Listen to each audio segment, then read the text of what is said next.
جہاں پر آدمی اپنے مسائل میں جج بن جائے اور دوسرے کے مسائل میں وکیل بن جائے۔ وکیل کا کام کیا ہوتا ہے؟ ڈیفینس کرنا، اپنی بات صحیح ہے دوسرا غلط ہے، اپنی بات صحیح ہے دوسرا غلط ہے۔ تو وکالت میں یہی کام کرنا ہے، اپنے مسائل میں تو وکالت کر رہے ہیں اور دوسروں کے مسائل میں ججمنٹ دے رہے ہیں، تو پھر ایسے موقعوں پر فیصلے نہیں ہوتے ہیں، فاصلے ہوتے ہیں۔ ایسے موقعوں پر فیصلے نہیں ہوتے ہیں، فاصلے ہوتے ہیں۔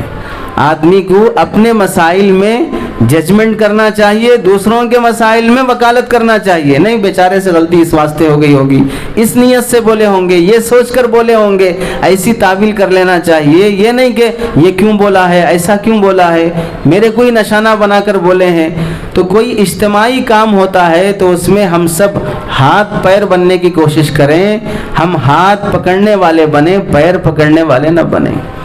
نماز میں جس طرح صف میں خلا ہو، بڑی شرافت سے کہتے ہیں صاحب آگے تشریف لائیے، جس طرح پیچھے والے کو صف اول میں لانے کی فکر ہے، ویسے ہی مارکیٹ میں بھی پیچھے والے کو صف اول میں لانے کی کوشش کیجیے۔ نماز میں تو آگے کرنے کی فکر ہے اور مارکیٹ میں ٹانگ پکڑ کے کھینچنے کی فکر ہے۔ وہاں ہاتھ پکڑ کے کھینچ رہے ہیں، یہاں ٹانگ پکڑ کے کھینچ رہے ہیں۔ صف اول میں لانا خود بتاتا ہے، یہاں جس طرح پہلی صف میں ہاتھ پکڑ کے آگے کر رہے ہو، مارکیٹ میں بھی اسے ہاتھ پکڑ کے آگے کھینچیے۔ تو کوئی اجتماعی کام ہو رہا ہو تو اس میں انفرادی مفادات یا انفرادی ذاتیات پر توجہ نہ دی جائے، اجتماعی مفاد کی طرف توجہ رہے۔ اور آخری بات حضرت ابو الحسن علی میاں ندوی رحمۃ اللہ علیہ کی یہ عرض ہے کہ امت میں جب بھی اللہ تعالیٰ نے اجتماعیت کے ذریعے سے کامیابی عطا کی ہے تو تاریخ بتاتی ہے کہ اس اجتماعیت میں کامیابی کا صحرا کسی ایک فرد کو ملا ہو، تاریخ نے کبھی ایسا نوٹ نہیں کیا ہے۔ تاتاریوں جیسا ظلم تاریخ میں بقول ابن جوزی رحمۃ اللہ علیہ کے قیامت تک آسمان نہ دیکھے گا، اور نہ حضرت آدم سے لے کر قیامت تک کسی نے ایسا ظلم کیا ہوگا جو تاتاریوں نے کیا ہے۔ لیکن اس کے باوجود بھی پوری تاتاری قوم کے مسلمان ہونے میں بنیادی کردار کس کا تھا، آج تک مورخین بھی طے نہیں کر سکے۔